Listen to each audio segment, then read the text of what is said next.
பரபரப்பில் தமிழக அரசியல். திமுகவில் இணைந்தார் ஓபிஎஸ். ஸ்டாலின் கொடுத்த முக்கிய பதவி.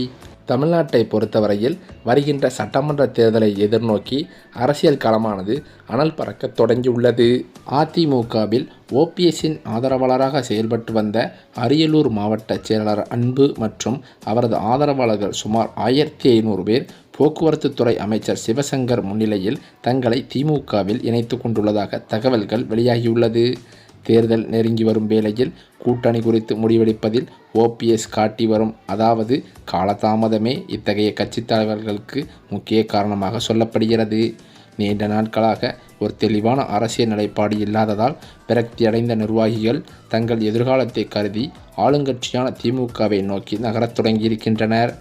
அரியலூரில் நிகழ்ந்த இந்த மாற்றம் ஓபிஎஸ் அணிக்கு அந்த மாவட்டத்தில் பலத்த பின்னடைவை ஏற்படுத்தியிருக்கிறது. அரியலூர் மாவட்ட செயலாளர் திமுகவிற்கு சென்றது ஒரு ஆரம்பம் மட்டுமே என்பது போல ஓபிஎஸ் அணியில் இருக்கும் பல முக்கிய நிர்வாகிகள் அடுத்தடுத்து அதிமுக, திமுக மற்றும் விஜயின் தமிழக வெற்றிக் கழகம் ஆகிய கட்சிகளில் இணைந்து வருகின்றனர். தனது செல்வாக்கை மீண்டும் நிரூபிக்க போராடி வரும் ஓ பன்னீர்செல்வத்திற்கு தனது சொந்த மாவட்ட செயலர்களை கைவிடுவது பெரும் அதிர்ச்சியை ஏற்படுத்தியிருக்கிறது. தொண்டர்களையும் நிர்வாகிகளையும் தக்க வைக்க முடியாமல் அவர் திணறி வருவது வரும் தேர்தல்களில் அவரது அணியின் பலத்தை வெகுவாக குறைக்கும் என அரசியல் விமர்சகர்களும் கருதி வருகின்றனர். மேலும் அது மட்டுமில்லாமல் அதிமுகவில் ஏற்கனவே பல தலைவர்கள் அதிமுகவை விட்டு விலகி பல்வேறு கட்சிகளில் இணைந்து வரும் நிலையில் இன்னும் அதிமுகவிற்குள் தலைமை பொறுப்பில் இருக்கும் எடப்பாடி பழனிசாமிக்கு பல்வேறு அரசியல் மோதல்களும் உட்கட்சி பூசல்களுமே நடந்து கொண்டிருப்பதாக அதிமுக வட்டாரங்களில் தகவல்கள் கசிந்துள்ளது. ஏனென்றால் ஓபிஎஸ் இருக்கும்போதே ஓபிஎஸ் அணி, எடப்பாடி அணி என்று அதிமுகவில் இரு அணிகளாக இருந்து வந்த நிலையில் தற்போதோ ஒற்றை தலைமை வேண்டும் என்று எடப்பாடி பழனிசாமி முற்பட்டு ஒரே அணியாக இப்போது செயல்பட்டு கொண்டிருக்கும் போதும் அதிமுகவில் பிரச்சனைகள் முடியவில்லையாம்.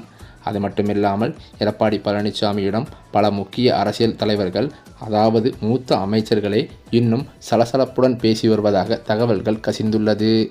இந்த நிலையிலோ வெளியேறப்பட்ட ஓபிஎஸ்ஸிடமிருந்து பல முக்கிய மாவட்ட செயலாளர்கள் திமுகவில் இணைந்து வருவதும் பல்வேறு சர்ச்சைக்குள்ளாகி இருக்கிறது.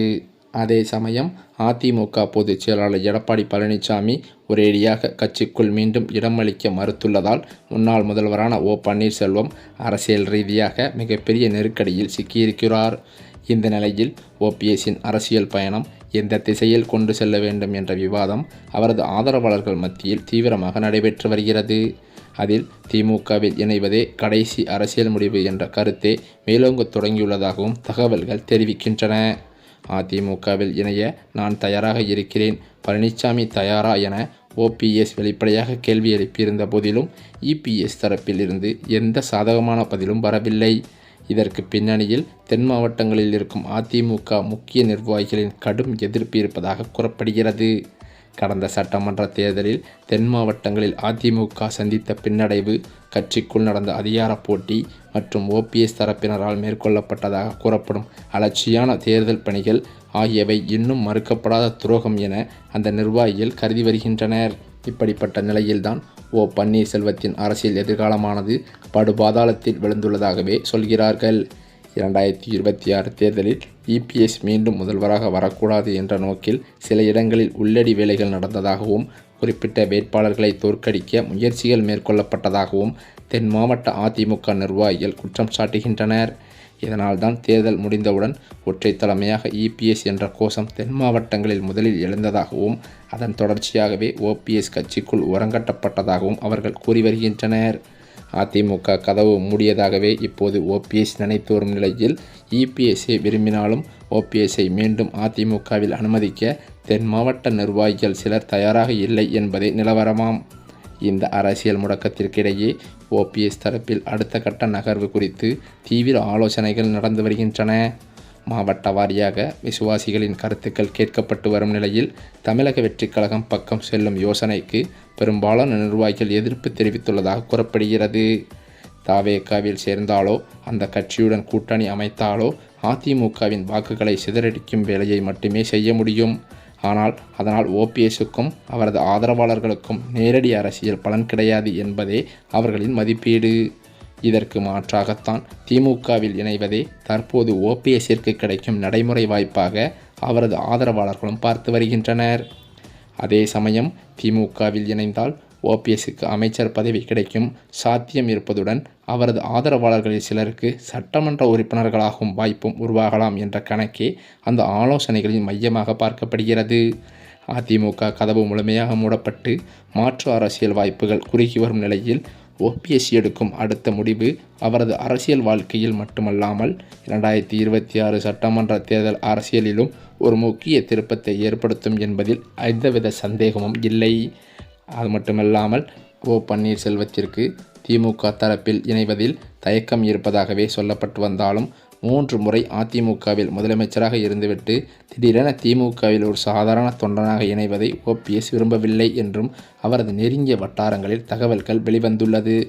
அது வருங்காலத்தில் தனக்கு மிகப்பெரிய சிக்கலை ஏற்படுத்தும் என்று அவரும் நம்புகிறாராம். அதனால் தான் முடிவு எடுக்காமல் தவிக்கிறார் என்றும் சொல்கிறார்கள். இறுதி முடிவு ஓபிஎஸ்ஸின் கையில்தான் இருக்கிறது. ஆனால் நேரம் வேகமாக கரைந்து கொண்டிருக்கிறது என்றும் பலர் அரசியல் கட்சி விமர்சகர்களும் கூறி வருகின்றனர். இந்த சூழ்நிலையில்தான் முன்னாள் முதல்வர் பன்னீர்செல்வத்தின் சொந்த தொகுதியான போடியில் அவரது மிக நெருக்கமான ஆதரவாளர்களை எடப்பாடி பழனிசாமி தரப்பு தன் பக்கம் இழுத்துள்ளது. ஓபிஎஸ் தரப்புக்கு இது பெரும் அதிர்ச்சியை ஏற்படுத்தியிருக்கிறதாம். பன்னீர்செல்வம் மேற்கொள்ளும் சுற்றுப்பயணங்கள், மக்கள் சந்திப்புகள் என அவர் செல்லும் இடமெல்லாம் நிழல் போல கூடவே இருப்பவர் திருப்பதி. ஓபிஎஸ்ஸின் தீவிர விசுவாசியாக கருதப்பட்ட இவர் சமீபத்தில் ஓபிஎஸ் தலைமையில் நடைபெற்ற ஆலோசனை கூட்டத்திலும் கலந்து கொண்டிருந்தாராம்.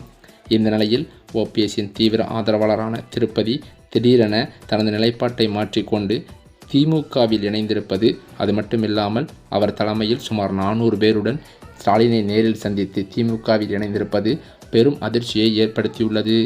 இது தென் மாவட்டங்களில் பெரும் அதிர்வலைகளை ஏற்படுத்தும் என்றும் கூறுகிறார்கள். ஒற்றை தலைமையான எடப்பாடி பழனிசாமிக்கு பல்வேறு புகார்கள் வந்துள்ளதாக சொல்லப்படுகிறது. இதன் அடிப்படையில் என்னவென்று பார்த்தால் அதிகார மோதல்களாகவும் வருகின்ற சட்டமன்ற தேர்தலில் தொகுதி பங்கீடு காரணமாகவும் உள்கட்சி பூசல் நடந்துள்ளதாக தகவல்கள் கசிந்துள்ளது. இதன் அடிப்படையில் முன்னாள் அமைச்சரான ஜெயக்குமார் அவர்கள் தற்போது எடப்பாடி பழனிசாமியிடம் கடும் மோதலில் ஈடுபட்டதாக அமைச்சர் வட்டாரங்கள் தகவல்கள் கசிந்திருக்கிறது. இது பேரதிர்ச்சியை ஏற்படுத்தியது மட்டுமில்லாமல் தொண்டர்களிடையே பல மோதல்களை ஏற்படுத்தியுள்ளதாம். இந்த சூழ்நிலையில்தான் நேற்றைய தினம் சட்டப்பேரவையில் ஓபிஎஸ் ஆதரவு எம்எல்ஏவான ஐயப்பன் அவர்கள் வரும் காலத்தில் வருகின்ற சட்டமன்ற தேர்தலில் புரட்சித் தலைவர் எம்ஜிஆர் ஆசியோடும் புரட்சித் தலைவி அம்மா அவர்களின் ஆசியோடும் முதல்வர் ஸ்டாலின் அவர்கள்தான் மீண்டும் முதல்வராக பதவியேற்பார் என்று சட்டப்பேரவையில் பேசியது பெரும் பரபரப்பையும் சர்ச்சையாகவும் மாறியது. இந்த சூழ்நிலையில்தான் பன்னீர்செல்வம் அவர்களும் அதற்கு மறுப்பு தெரிவிக்காமல் பேட்டி கொடுத்தது பரபரப்பை மேலும் கூட்டியது. இந்த நிலையில்தான் தற்போது முதலமைச்சர் ஸ்டாலின் அவர்களை நேரில் சந்தித்து அண்ணா அறிவாலயத்தில் திமுகவில் பன்னீர்செல்வம் இணைந்துள்ளதாக அதிர்ச்சி தகவல்கள் பரவி வருகின்றன. இந்த தகவலால் தற்போது எடப்பாடி பழனிசாமியே கடும் அப்செட்டில் இருந்து வருகிறாராம்.